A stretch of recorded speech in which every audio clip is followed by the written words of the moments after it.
Ambition and Evil at the Chicago World's Fair, Devil in the White City Summary. The air hung thick with anticipation, the kind that crackled like static electricity as I turned the final page of Erik Larson's The Devil in the White City. It wasn't just the sweltering Chicago summer of 1893 that held me captive.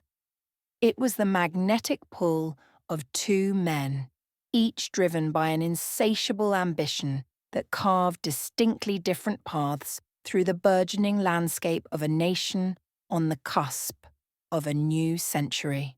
Imagine, if you will, stepping onto the vast swampy expanse of Jackson Park. This was no bucolic idyll. It was a challenge, a daunting canvas upon which Daniel Burnham, the visionary director of works, intended to paint a masterpiece. Burnham, a man possessed of an undeniable charisma and a relentless drive, assembled a team of brilliant minds. Frederick Law Olmsted, the father of landscape architecture, the stoic Charles McKim, and the revolutionary Louis Sullivan, to bring his impossible dream to life. As I followed Burnham's journey, I found myself marveling at the sheer scale of his undertaking. Every day presented a new obstacle, a fresh crisis threatening to derail the entire project.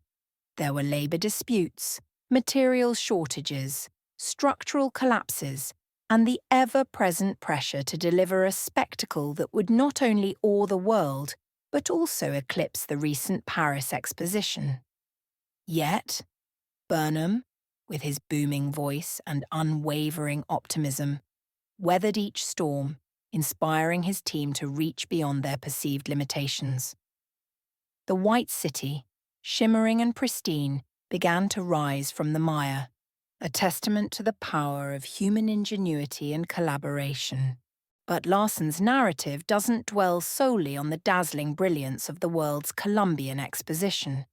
Just a stone's throw away from the fairgrounds, lurking in the shadows, a different kind of construction was underway. Henry H. Holmes, a young doctor with a disarmingly handsome face and an insidious charm, was building his own monument. A hotel, yes, but one far removed from the grand hospitality promised by the fair. This was a sinister edifice, a labyrinth of secret passages, soundproof rooms, and hidden chambers, designed for a purpose too ghastly to contemplate.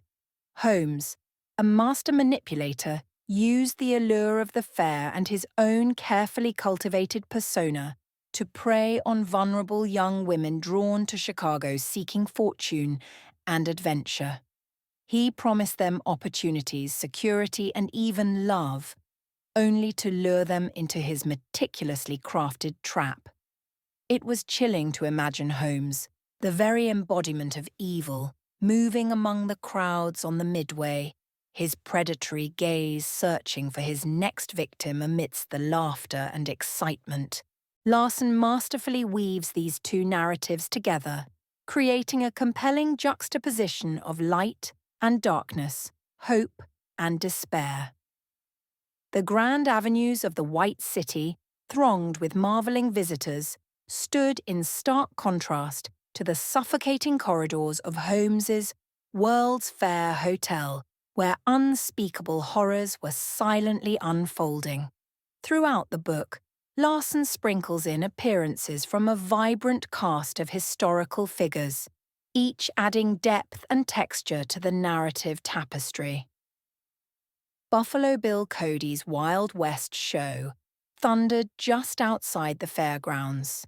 Theodore Dreiser, a young reporter, wandered through the exhibits, documenting the wonders of the age. Susan B. Anthony championed women's rights amidst the societal upheaval. Thomas Edison, a pioneer of innovation, offered his electric marvels. Even Archduke Franz Ferdinand, years before his assassination triggered World War I, walked among the crowds, seemingly oblivious to the darkness that also permeated the city.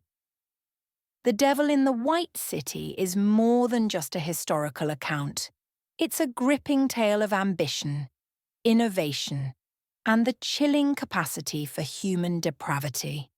It's a reminder that even amid dazzling progress and unprecedented achievement, darkness can lurk just beneath the surface, waiting to exploit the vulnerabilities of the human heart.